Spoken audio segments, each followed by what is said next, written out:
আমাদের ঈদ তো সেমাই ছাড়া আনকমপ্লিট থাকে।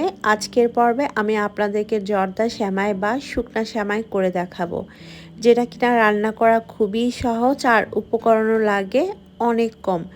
ঈদের সকালে আপনারা এই সেমাইটা রান্না করতে পারেন। চলুন দেখে নিই পুরো রেসিপি। জর্দা সেমাই রান্নার জন্য আমি এখানে 200 গ্রাম সেমাই নিয়েছি। এবার এই সেমাইটাকে আমি ভেঙে নিব। আমি কত বড় সাইজের করে ভেঙে নিচ্ছি সেটা তো আপনারা দেখে বুঝতে পারছেন।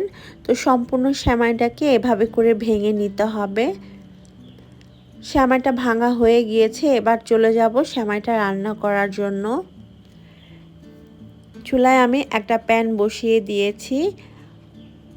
এখন এর মধ্যে 1/3 কাপ পরিমাণ ঘি দিলাম। ঘিটা মেল্ট হয়ে যাওয়ার পর এর মধ্যে আমি একটা তেজপাতা আর একটা দারচিনি স্টিক, 4টা এলাচ দিয়ে দিলাম। এবারে এর মধ্যে আমরা ভেঙে রাখা সেমাইটা দিয়ে দিব। আমি এখানে ঘি দিয়ে সেমাইটা রান্না করছি, তবে আপনারা চাইলে সয়াবিন তেল বা বাটার দিয়ে করতে পারেন। তবে সবচেয়ে বেশি মজা হয় যদি ঘি দিয়ে রান্না করা হয়। এখন এই সেমাইটাকে আমরা ঘিয়ের মধ্যে 2 থেকে 3 মিনিট মিডিয়াম হিটে রেখে ভেজে নিব। এই সেমাইটা আগে থেকে ভাজা থাকে, তাই খুব বেশি ভাজার প্রয়োজন পড়বে না, হালকা একটু ভেজে নিলেই হবে।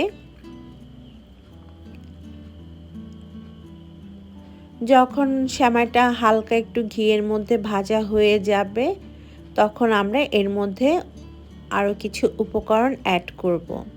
তো এখানে আমি সেমাইটাকে 2 মিনিটের মতো মিডিয়াম টু লো হিটে ভেজে নিয়েছি। এবার এর মধ্যে দিয়ে দিচ্ছি 1.25 কাপ চিনি আর 1 কাপ পরিমাণ পানি। পানি দেওয়ার ক্লিপটা ডিলিট হয়ে গিয়েছিল বিধায় আমি আপনাদেরকে দেখাতে পারছি না। আপনারা এই পর্যায়ে 1 কাপ পানি দিয়ে দিবেন 200 গ্রাম সেমাইয়ের জন্য। তো খুব ভালোভাবে এখন পানি আর চিনির সাথে সেমাইটাকে মিশিয়ে নিতে হবে।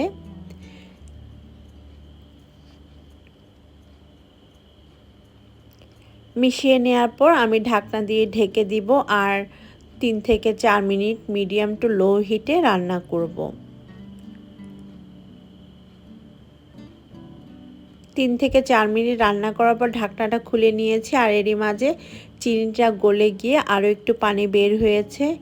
সেমাইটাকে আবারও ভালোভাবে নেড়ে চেড়ে দিতে হবে। আর এখন আমরা এই সেমাইটাকে আবারও মিডিয়াম টু লো হিটে ঢাকনা দিয়ে ঢেকে রান্না করব।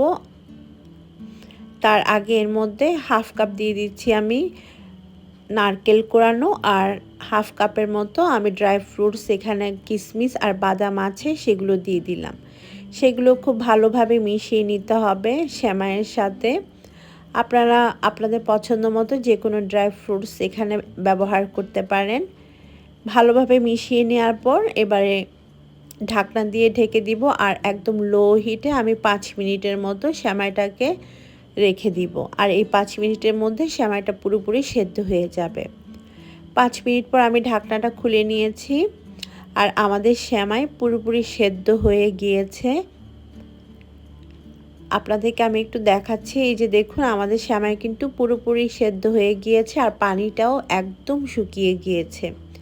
আমি এখন এই সেমাইটাকে ঠান্ডা করে নিব। ঢাকনা দিয়ে আমি ঠান্ডা হওয়া পর্যন্ত অপেক্ষা করছি।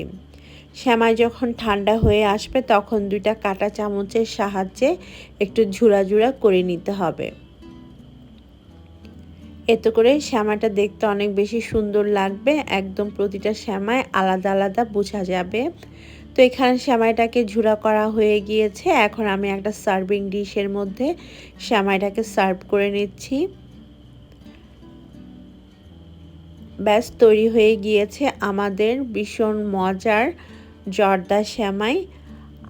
আমার বাসায় বা আমার বাবার বাড়িতে প্রতি ঈদেই কিন্তু সকালবেলা এই জর্দা সেমাইটা রান্না করা হতো, আর আমরা সবাই এই সেমাইটা মজা করে খেতাম। আশা করছি আপনাদের সবার কাছে আমার আজকের এই রেসিপিটি ভালো লেগেছে। ভালো লাগলে আমার চ্যানেলটিকে সাবস্ক্রাইব করে পাশে থাকা বেল বাটনটি প্রেস করে রাখবেন। এতে করে যে কোনো ভিডিও দিলে আপনাদের কাছে নোটিফিকেশন চলে যাবে। আজকের মতো তাহলে আমি বিদায় নিচ্ছি। সবাই ভালো থাকবেন। আল্লাহ হাফেজ।